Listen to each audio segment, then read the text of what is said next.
All right, we're live again. Welcome everybody to another Capital Technology LinkedIn Live. Today we have our own Department Chair of Cyberpsychology, Professor Mary Aiken, with us. We're going to talk a little bit about the psychology of AI along with cyberpsychology and how it all works from her perspective. So I will turn it over to Dr. Aiken.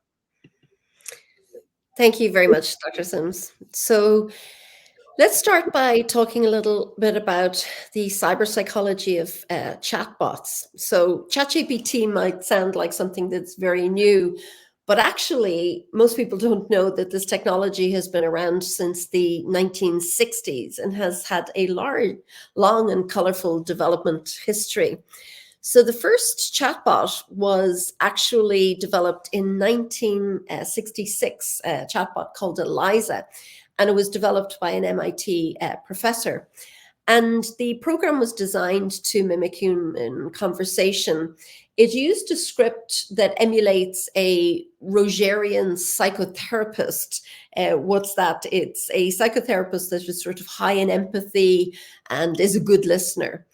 So the creators of the chatbot Eliza, were alarmed by the reaction of users. They thought that this chatbot would be sort of a caricature of what it was to be human in human conversation, but they suddenly found that users were confiding their most profound thoughts to Eliza. So that was shut down pretty quickly.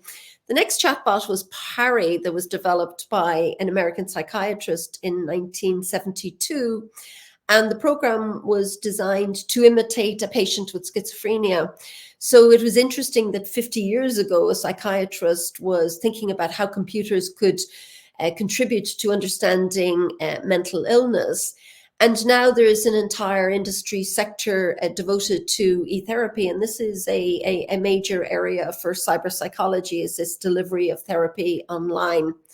And in fact, I'll post a link in the chat to, or when this goes live, to, I'm one of the authors of a book, the first book that actually made a case for the emerging subdiscipline of cyber psychiatry.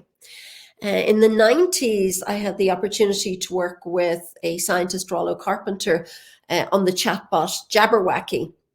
And again, Jabberwocky actually was a runner-up in the Loebner Prize, which is a version of the Turing Prize, which tests how close to human the chatbot can score. And effectively, when Jabberwocky was launched, it had a lot of problems, from a lot of sexual content being offered to hate speech. So nothing has really changed in 25 years. And Microsoft, they launched their chatbot, Tay, on Twitter in 2016. And it took less than 24 hours for Twitter to corrupt this innocent teen girl-like AI chatbot. And the conversations weren't very playful.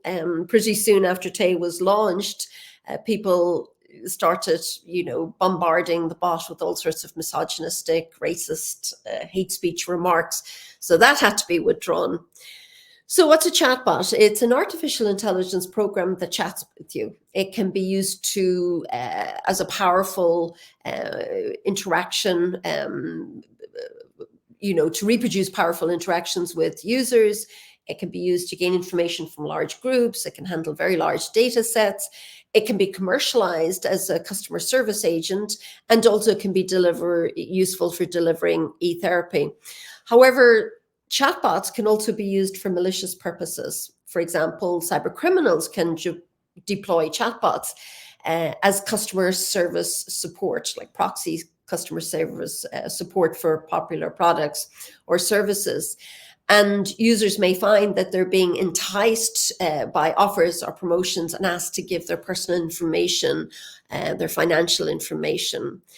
And in fact, in a paper that myself and some colleagues just published in January, we actually looked at this specific area, and I'll post a link to the paper. The paper was titled "The Enterprise Strikes Back: Conceptualizing the Hackbot, Reversing Social Engineering in the Cyber Defense Context." And This paper was inspired by the work of IARPA, which recently launched the Rescind program, which is reimagining security with cyber psychology informed network defenses.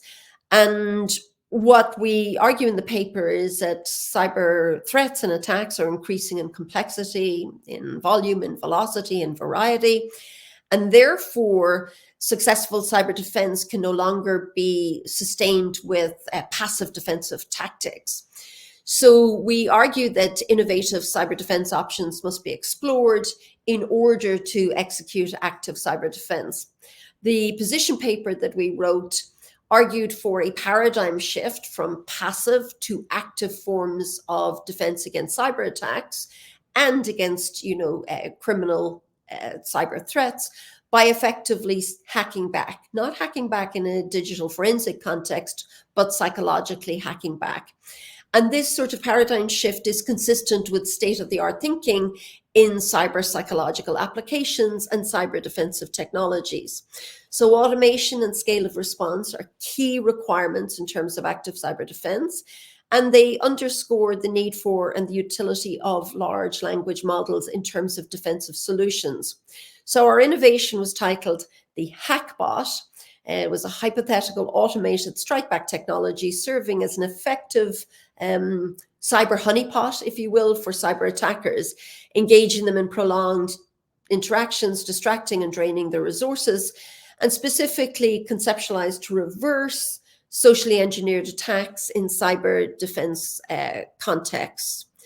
So let's talk about ChatGPT. It's an artificial intelligence AI chatbot that uses natural language processing to create a human-like conversational dialogue. It was launched in November 2022 by OpenAI.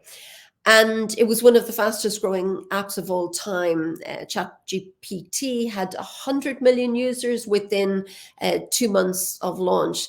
For example, it took TikTok 9 months to gain 100 million users.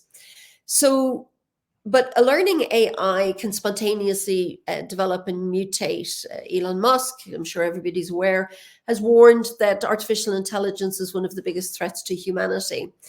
And this is because for the first time, humans face a threat of being outsmarted by machines. Recently, it was reported that ChatGPT had actually spontaneously made up its own language in order to expand its memory, and it was a language that humans could not understand.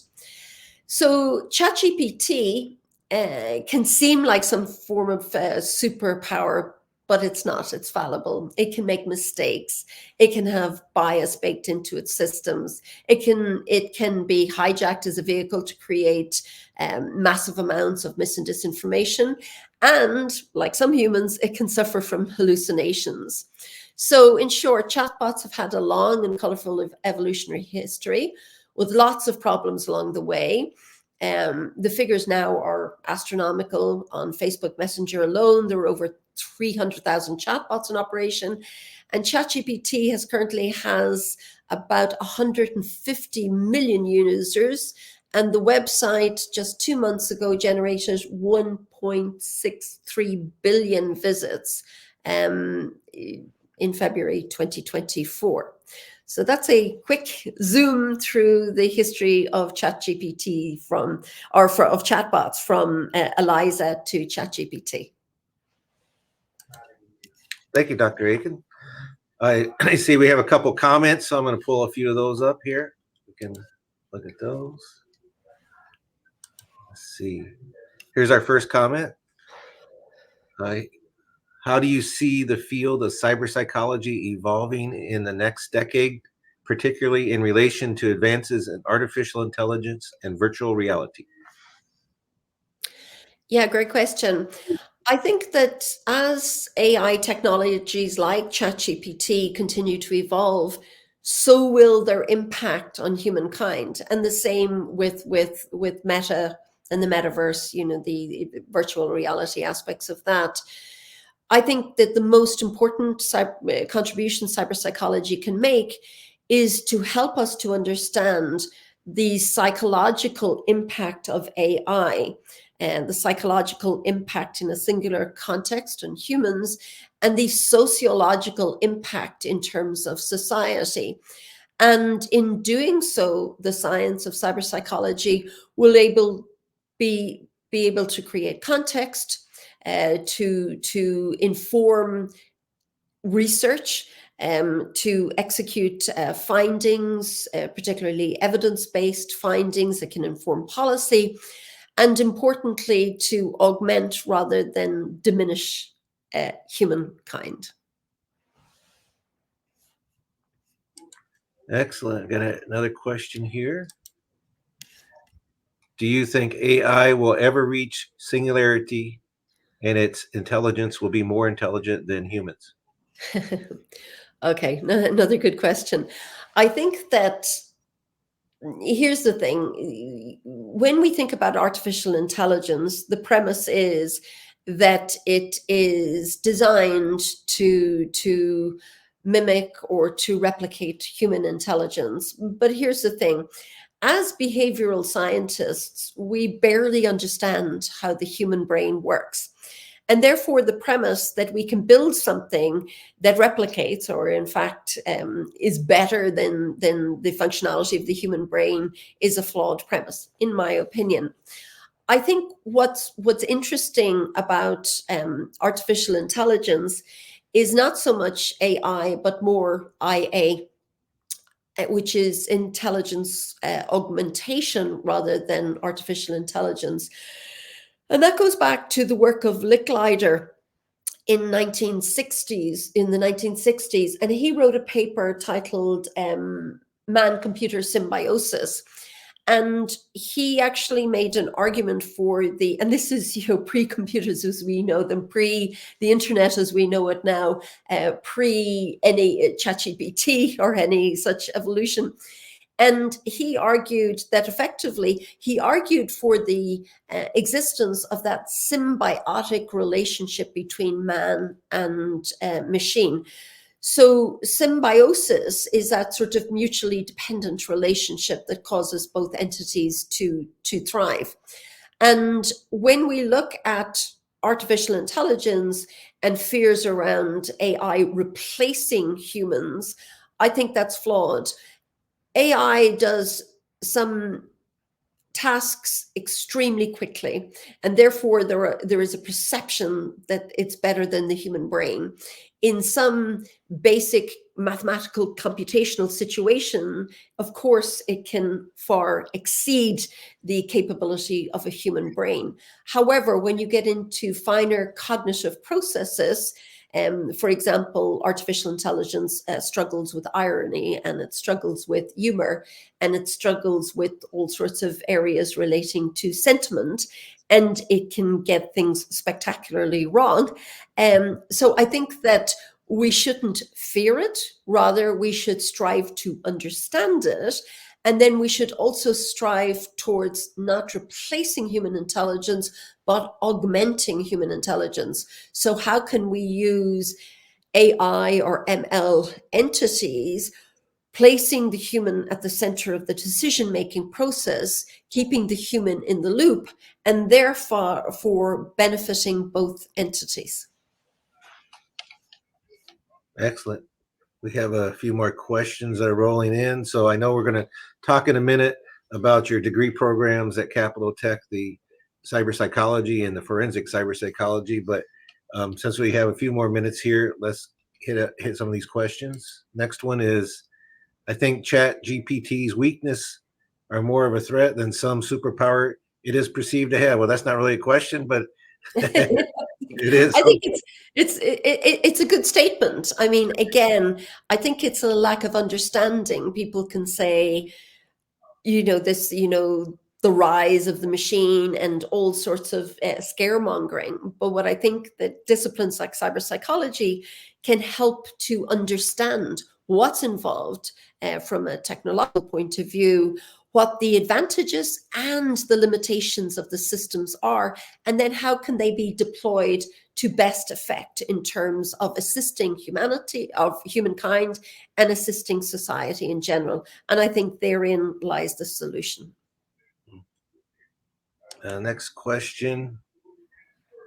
How do you see integrating ChatGPT or AI with cybersecurity? Is it going to help secure our cyber systems or put more vulnerabilities? Another good question. I think that in its current state of development, I would see far more vulnerabilities being introduced rather than strengthening process. However, when you take the premise of ChatGPT, for example, as we did in our paper, The Enterprise Strikes Back. And if you look at cyber criminal and cyber attackers' use of social engineering, how conceptualizing how a chat GPT informed system could be used to counter that, I think that's the way forward. However, it's at very early stages. What's really important to remember is that when we think about cyber threats and when we think about cybersecurity in general, and when we think about cyber attacks, it's very important to remember that most of these attacks, in terms of that vulnerability, has very little to do with the technology and everything to do with social engineering, which is all about psychology and has very little to do with technology. So I think cracking that human vulnerability, and if you check out the IARPA work with Rescind, that's exactly the area that program is designing into, and our paper is designing into that as well. Again, I'll post the links to this information in this LinkedIn post when it goes live, and anybody who's interested can look at the research. Yeah, for those listening, this is recorded automatically and uploaded to LinkedIn and to X at the same time. As soon as we're done here, Dr. Aiken post in the comments if you follow us on LinkedIn. Also, the recording will be uploaded to YouTube for future viewing. Next question is, do you think that the huge amount of processing power required to make such AI technologies act for a break for its evolution? I think processing power is going to become a problem across the board when we think about it, not just in a cybersecurity context. I think that's an issue that's going to have to be solved in a general context, in terms of, say,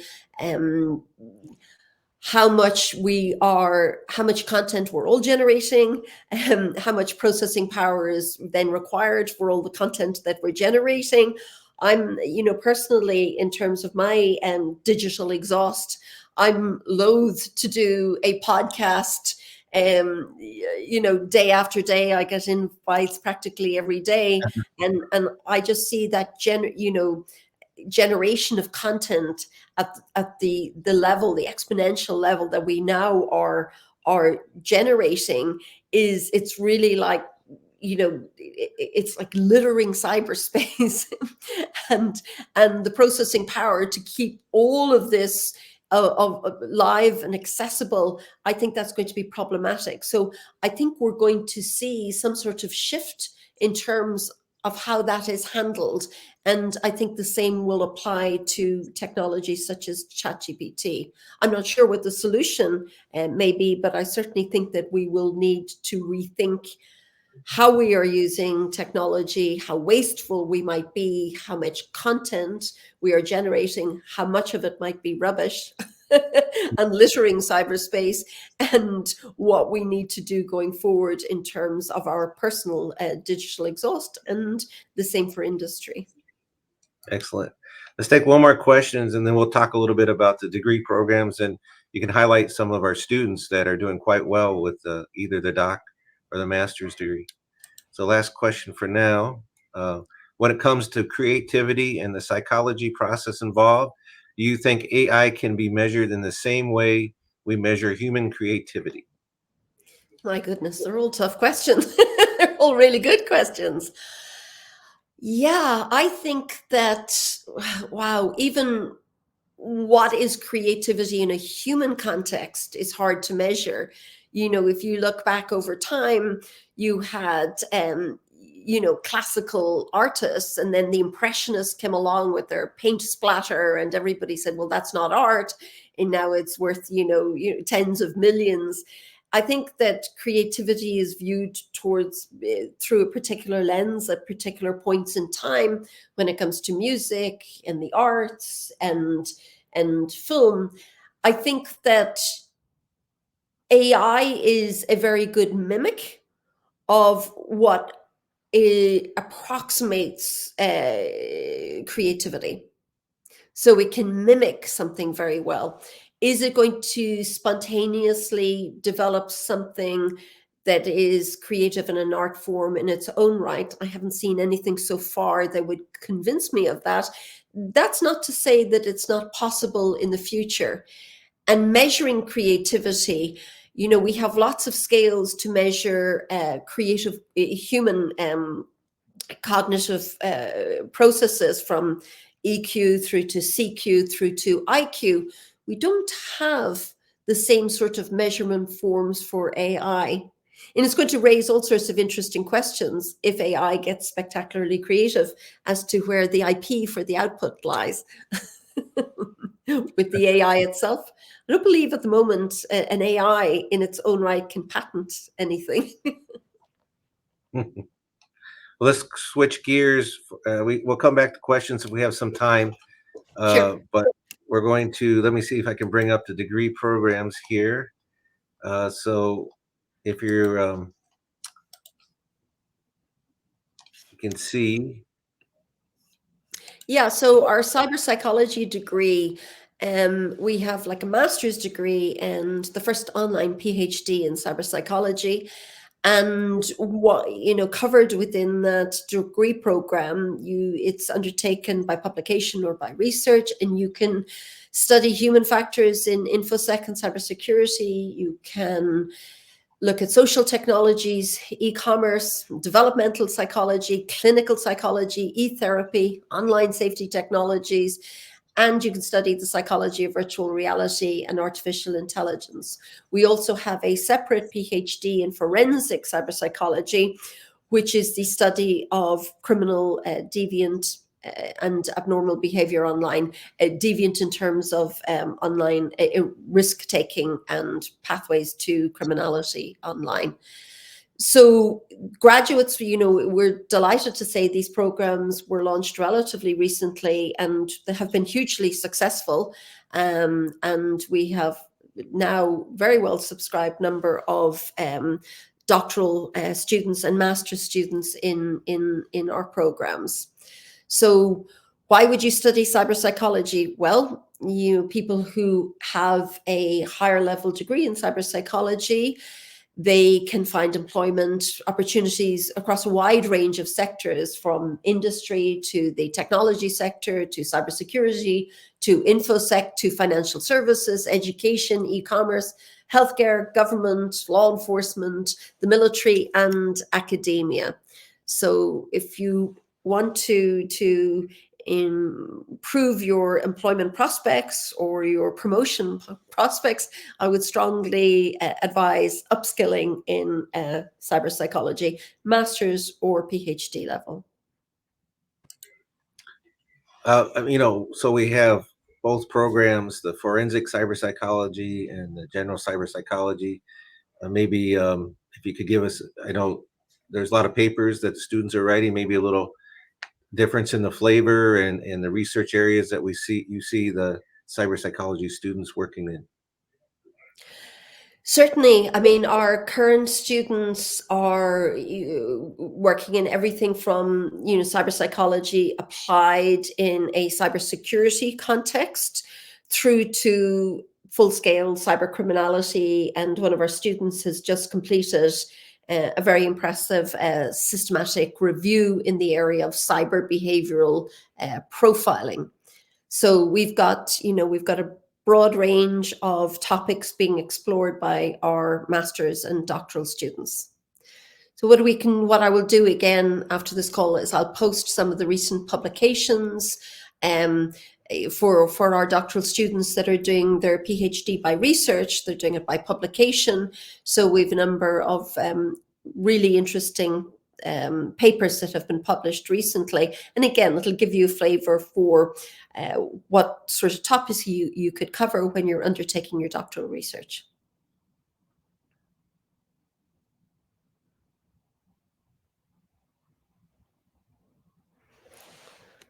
I can't hear you, Brad. Are you on mute?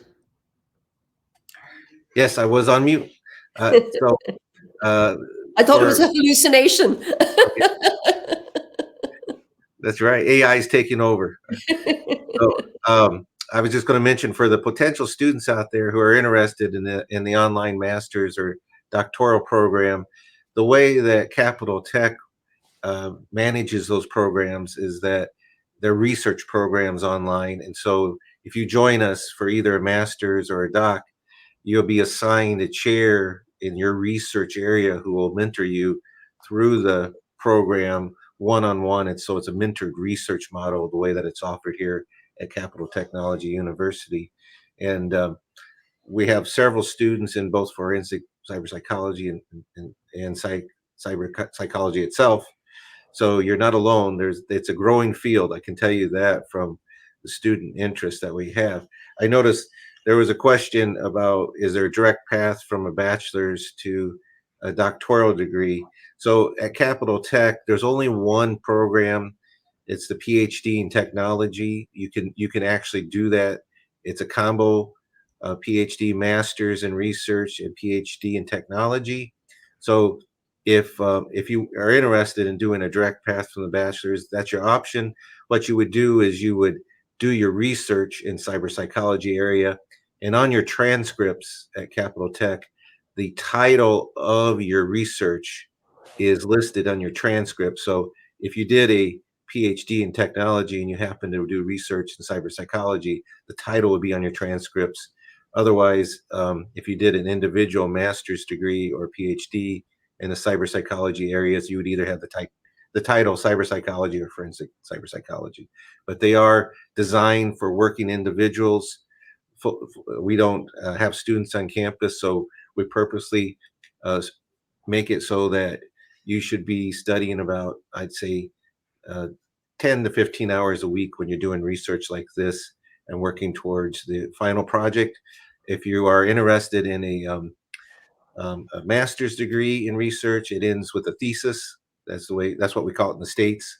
If you're doing a doctoral degree, you have two choices. You can either do one with a dissertation completion, or you can work with your mentor and choose a publication route where you have agreed upon 3 publication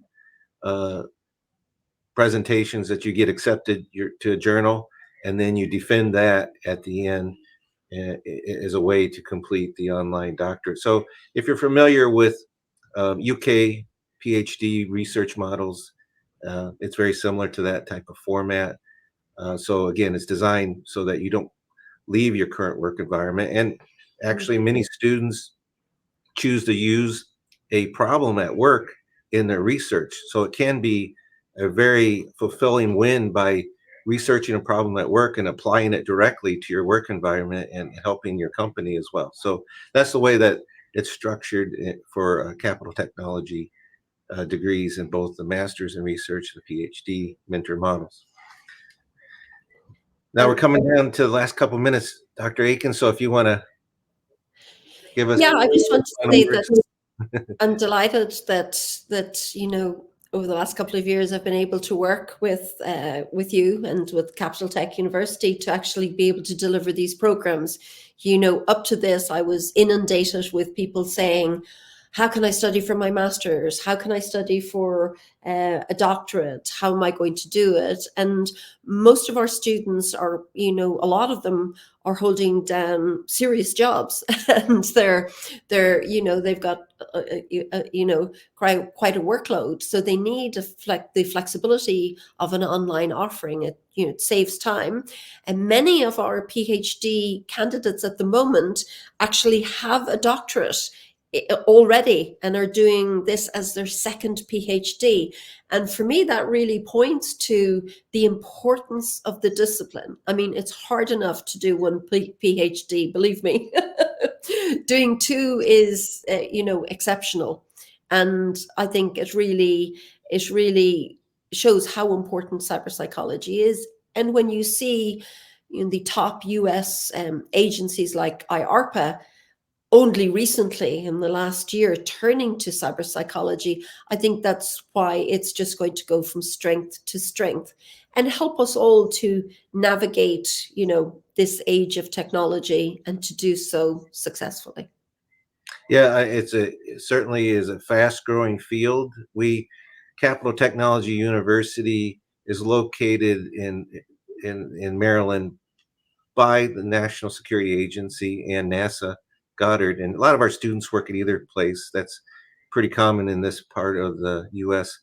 And last year, when I was at a cybersecurity education conference that NSA hosts for programs of cybersecurity that's accredited through the CAA program, they brought up they have cyber psychology at NSA and the importance of it. So we know that the other field, of course, that they brought up is AI, and so for they're called CAA programs, cyber accredited programs by NSA is really the founder of that to make sure the content's there.